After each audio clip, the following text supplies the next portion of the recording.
Hola, yo soy Paulina y en este video mi compañero Axel y yo les vamos a estar presentando otra práctica de la materia de cómputo embebido.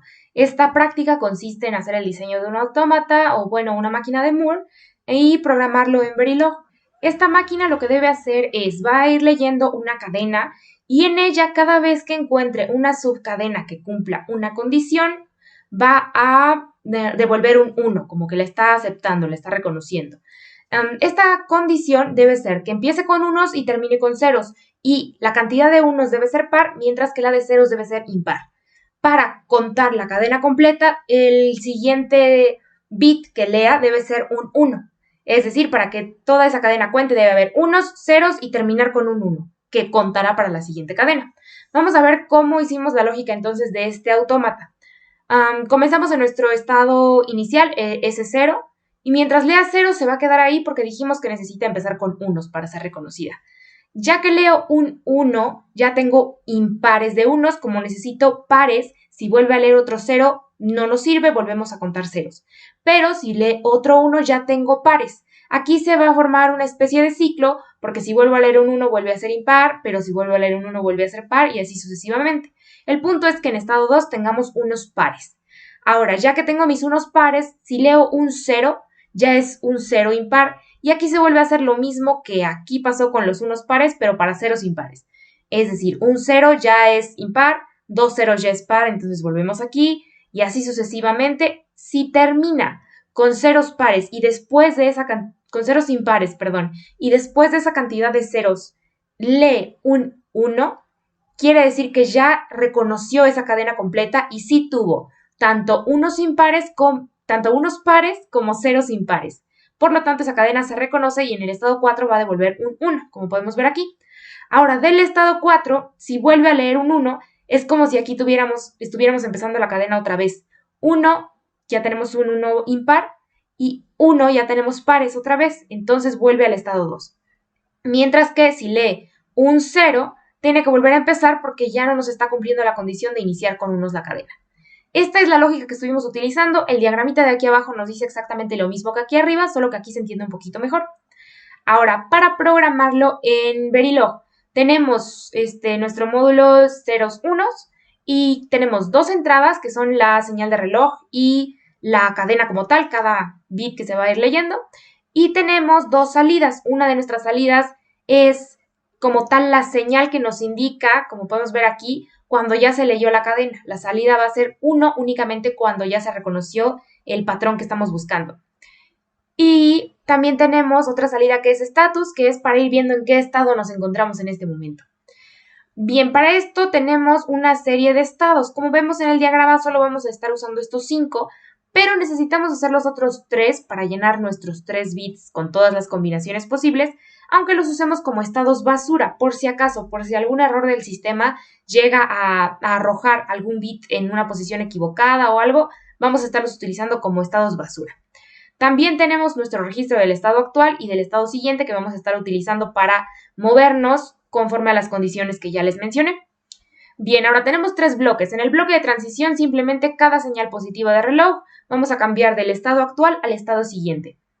En el bloque de estado siguiente vamos a manejar a qué estado va a pasar después, dependiendo de la entrada. Por ejemplo, si estás en el estado inicial, y para esto voy a volver a abrir, aquí lo tengo. Si estás en el estado inicial y lees un 0, vamos a quedarnos en el estado inicial, mientras que si lees un 1, vas al estado 1.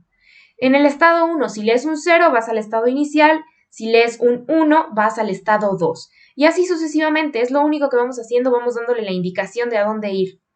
Al final de dar todas nuestras indicaciones, tenemos también a nuestros estados basura. A ellos siempre los vamos a mandar al estado inicial, porque quiere decir que hubo algún error en el sistema, entonces tenemos que volver al inicio para equilibrar esto.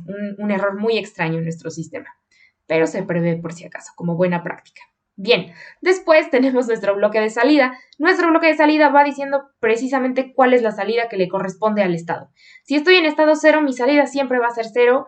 Para cuando paso al estado 1 siempre voy a dar un 0 también. Cuando paso al estado 2 mi salida siempre es un 0. Cuando paso al estado 3 mi salida siempre va con un 0. Y cuando paso al estado 4 es cuando mi salida lleva un 1.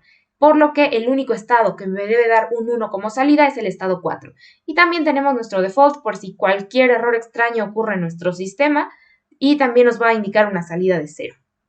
Finalmente inicializamos nuestros registros para que no haya ningún error y compilamos para ver que compile correctamente todo nuestro código. Y bueno, ahora sí, ya que compiló, los dejo con mi compañero para que vean la parte de la simulación. Bien, una vez que hemos analizado la construcción con mi compañera, vamos a ir a la etapa de la simulación. Vamos a recapitular un poco las condiciones. Lo que estamos buscando en la cadena es que tengamos pares de unos e impares de ceros. Pero la condición es que iniciemos con el número 1, prosigamos con los ceros y que la cadena se rompa o se lea al momento de que se detecte otro 1. Es decir, que ese 1 dará lectura a la cadena y ya, en caso de que se cumplan las condiciones, devolverá la salida de un 1 y en caso de que no, se quedará en 0. Vamos a analizar este caso. Tenemos en este caso nuestra máquina de estados que inicia con 0. Pero, ¿cómo va a funcionar esto? Pues para ello tenemos que verificar nuestro test bench. Entonces, verificando nuestro test bench, fíjense. Tenemos dos registros, en este caso, que es el reloj y lo que vendrá siendo la cadena. Y tenemos dos cables o dos entradas, pues, de paso, la salida y el estado. Los periodos los hicimos en base al reloj y en base al cambio. El cambio es el doble del periodo porque, como ya sabemos, necesitamos que todas las constantes de las cadenas se consideren en cada periodo del reloj. Tenemos nuestro bloque always para cambiar la señal del reloj e inicializamos los valores aleatorios. Bastante simple el test bench. Entonces, aquí, por los valores que asignamos al test bench, cada periodo del reloj significa un cambio de numeración. Es decir, aquí tenemos la cadena con 0, pero cada, en este caso, cambio del reloj, tenemos un nuevo registro. Es decir, aquí tenemos 0, aquí tenemos otro 0 y aquí tenemos otro 0. Después, en este cuadrante ya tenemos el 1. Quiere decir que ya podemos empezar a buscar la cadena que nosotros necesitamos en este caso. Entonces tenemos un 1, tenemos otro 1, en este caso que es este de acá, y nos pasa del estado, en este caso 1, al estado 2. El estado al que estamos buscando llegar es al 4, como ya se los comentó mi compañera, es donde en este caso recibiríamos la señal completa, ya que se detectó la cadena completa. Una vez que estamos acá, en este caso, nos vamos a la siguiente señal, que es esta, con el siguiente 1, y cambiamos nuevamente al estado 1. ¿Por qué? Porque lo único que estamos haciendo es detectar una secuencia de unos. Y aquí, entre más avancemos de estado, simboliza que más nos estamos acercando a la cadena que nosotros esperamos.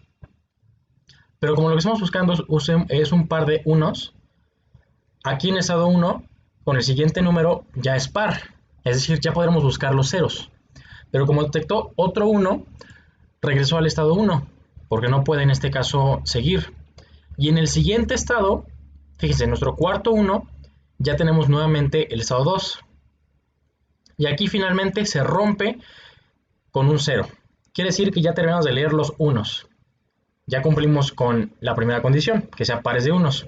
Si por alguna razón hubiera sido un 0, eso nos regresaría a un estado inicial o a un estado anterior, ya que no bastaría la cadena y tenemos que volver a esperar que detectemos nuevamente unos.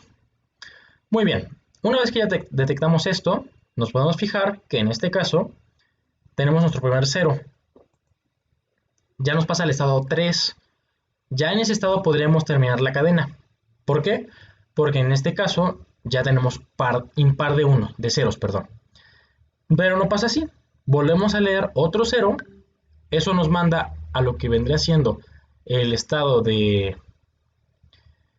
al estado 2, porque leímos nuevamente un 0, y por ende estamos retrocediendo.